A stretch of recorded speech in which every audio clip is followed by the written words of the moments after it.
সিরাজগঞ্জের সলঙ্গা থানা এলাকায় অভিযান চালিয়ে ২৩৭ গ্রাম হেরোইন সহ ২ মাদক ব্যবসায়ীকে গ্রেফতার করেছে র্যাব-১২। বুধবার রাত ১০টার দিকে রাজশাহী-ঢাকা মহাসড়কের ভেংরি এলাকায় এ অভিযান পরিচালিত হয়। এ সময় একটি ট্রাক, নগদ টাকা এবং ২টি মোবাইল ফোনও জব্দ করা হয়। র্যাব জানায়, আসামিরা দীর্ঘদিন ধরে ট্রাকে করে হেরোইন পরিবহন করছিল। বিস্তারিত দেখুন হেলাল আহমেদ ইহসানের প্রতিবেদনে। সিরাজগঞ্জ জেলার সলঙ্গা থানার ভেংরি এলাকায় র্যাব-১২ এর অভিযানে ২৩৭ গ্রাম হেরোইন সহ ২ মাদক ব্যবসায়ীকে গ্রেফতার করা হয়েছে। মঙ্গলবার রাত ১০টার দিকে সদর কোম্পানির একটি চৌকস দল রাজশাহী থেকে ঢাকাগামী মহাসড়কের উত্তর পাশে সাইফুল ইসলামের কয়লার দোকানের সামনে অভিযান চালায়। আটককৃতরা হলেন ট্রাক চালক মোহাম্মদ রবিউল ইসলাম এবং সহকারী বাবুল শাহ।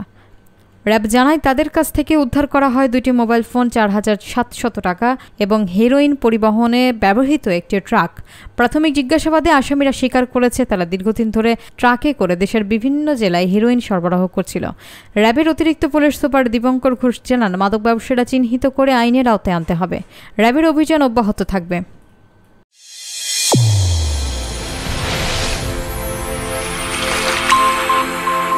চ্যানেল A1 হৃদয়ের স্পন্দন।